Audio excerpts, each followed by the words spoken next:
అలాగే వేలాది మహిళలు ఇక్కడికి చేరుకున్నారు కదా కుమ్మరి కుటుంబానికి సంబంధించిన వాళ్ళు. సో గత సంవత్సరంతో పోల్చి ఈ సంవత్సరం ఎట్లుంది బోనాల పండుగ? ఈ బోనాల పండుగ తెలంగాణలో చాలా విశిష్టమైన పండుగ.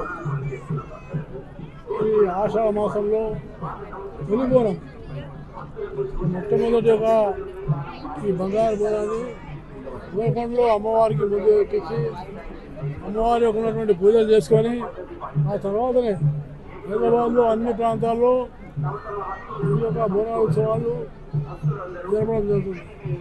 అందువల్ల గోల్కొండ అమ్మవారి చూడడం ఆమె పురాతన కాలం నుంచి ప్రజలకు ఆశీర్వాదాలు ఇచ్చి వాళ్ళకు అన్ని విధాలుగా ఆరోగ్యాలు కల్పించి వాళ్ళకు శక్తిని ఇచ్చింది.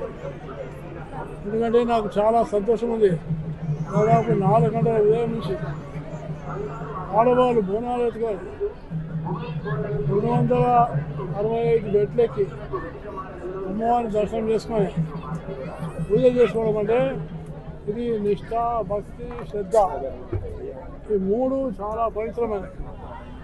అలాంటి నిష్ఠ, శ్రద్ధ, భక్తికి కేంద్రమైనటువంటి ఒక ఈ బోనాల పండుగ. ఇందులో మహిళలు చాలా గొప్ప పాత్ర.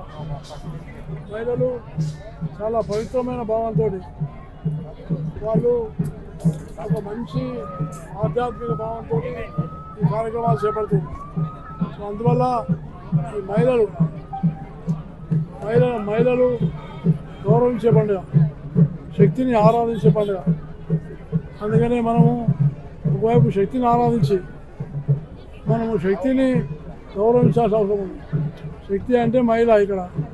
సో అందువల్ల దుర్గామాత రాబోయే రోజుల్లో తెలంగాణలో అకాల వర్షాల వల్ల రైతులు అనేక విధాలుగా బాధపడుతున్నారు.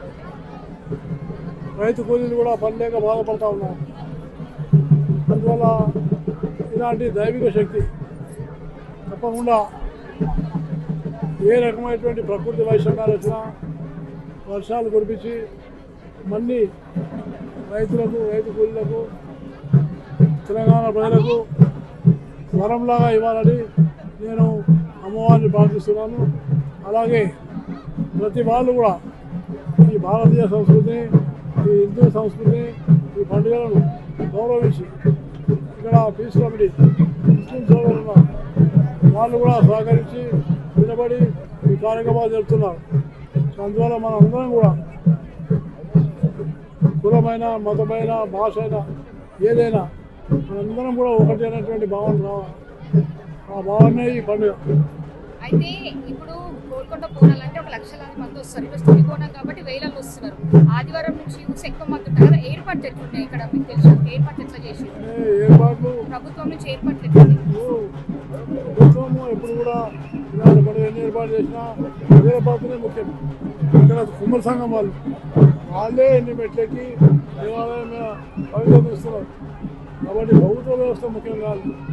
ప్రభుత్వం పై కనిపించే వ్యవస్థ చేస్తారు. కానీ శ్రద్ధాభక్తులతో ఉన్న భక్తులు వాళ్ళే ఈ యొక్క పవిత్రతను కాపాడాలి. పవిత్రత చాలా ముఖ్యం. వ్యవస్థలో జనము ప్రజలు అన్ని ఇబ్బందులు ఉన్నా పోయి దర్శనం చేసుకుంటారు. కాబట్టి వాళ్ళు వ్యవస్థల కోసం చూడరు. కానీ వ్యవస్థతో పాటు అవస్థ లేకుండా చూడాలి. కాబట్టి పోలీసు వాళ్ళు, మిగతా వాళ్ళు అన్ని డిపార్ట్మెంట్స్ సహకరిస్తున్నందుకు చాలా సంతోషం.